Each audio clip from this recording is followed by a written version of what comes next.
नाम दे नाल ही शांति मिलेगी, टिका मिलेगा। तो सारे धर्मां दा मुख उद्देश भी यही है।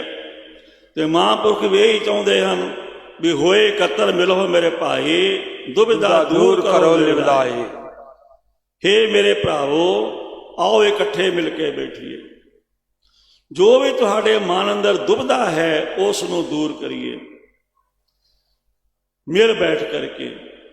क्योंकि सारे संसार के विद्वानां दा ये सिद्धांत है कि इहो जी कोई भी समस्या नहीं है जिहदा हल वार्ता दे नाल ना हो सके। जो मिल बैठ के असीं सारे मिल के वार्ता करांगे तो जो भी साडे किसी दे मन की कोई दुविधा है, कोई वखरापन है, वो मिट जाएगा, दूर हो जाएगा। बोले सो निहाल, सत श्री अकाल। तख्त केशगढ़ साहब दे जथेदार दिल्ली पहुंच के उथों वापस आ गए सी। किस काम वास्ते? गुरु नानक नाम लेवा सम्मेलन दे विच शामिल होने तो वापस आ गए सी। उदम जथेदार इकबाल सिंह जी ने आके साडे विच पूर्ण रूप दे विच भाग लिया सी कि वो जथेदार इकबाल सिंह जी वड्डे योधे ने। ते अज भी इन्होंने दर्शन दिते ने नामधारी संगत विच।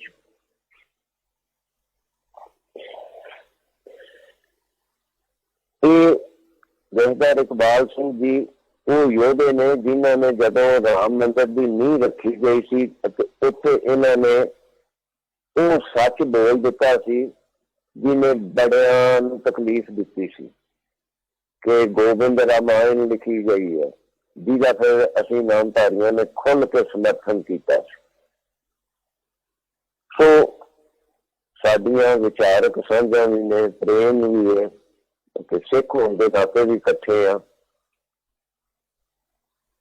सो इन्हां जिन्हां भी महान पुरुषों ने इत्थे दर्शन दिते ने, मेरी बेनती मान के उन्हां सारिआं नूं मैं धन्नवाद नहीं कहता, मैं ये कहांगा उन्होंने बड़ी कृपा की है।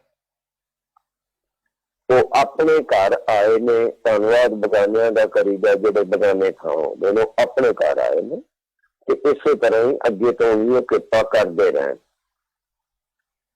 68 तीर्थ जहां साध पद करे, तो साधु महात्मा चरण पाउंदे ने, वो स्थान पवित्र हो जाता।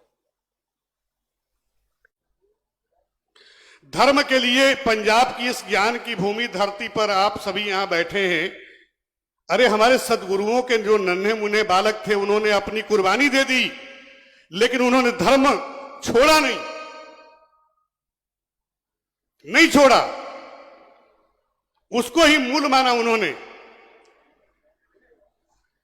शास्त्र में ऐसा वर्णन है, धर्म एवं हतो हंति। क्या कहा था उन्होंने कहा था धर्म एवं हतो हंति, धर्मो रक्षति रक्षिता।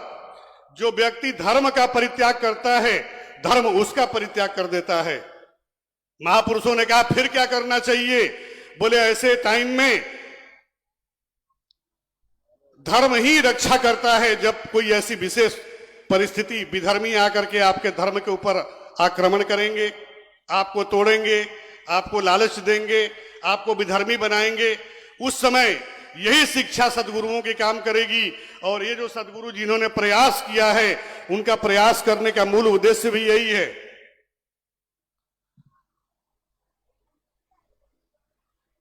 धर्म को हम परित्याग नहीं कर सकते, चाहे विधर्मी हमें करोड़पति बनाते हों तो भी हम इसका परित्याग नहीं कर सकते। धर्मेव हतो हन्ति, धर्मो रक्षति रक्षितः, स्वधर्मे निधनम श्रेयः, पर धर्मो भयावह। अपने धर्म में भिखारी बन करके रहना मुझे स्वीकार है, लेकिन दूसरा धर्म विधर्म अगर करोड़पति बनाता हो, करोड़ों रुपए की लालच देता हो, तो अपने धर्म का परित्याग नहीं करना चाहिए। ये उद्देश्य था जो नन्हे मुन्ने बालक भी अपने आप बलिदान को शहीद हो गए। शास्त्र में यही तो मर्यादा है, ये पूर्व की लिखी हुई बातें हैं, ये कोई मैं अपनी तरफ से नहीं कह रहा हूं। सर्वधर्मान सूत्र है, सर्वधर्मान परित्यज्य मामेकम शरणं व्रज अहम त्वाम सर्व पापेभ्यो मोक्षयिष्यामि मा शुच। गीता।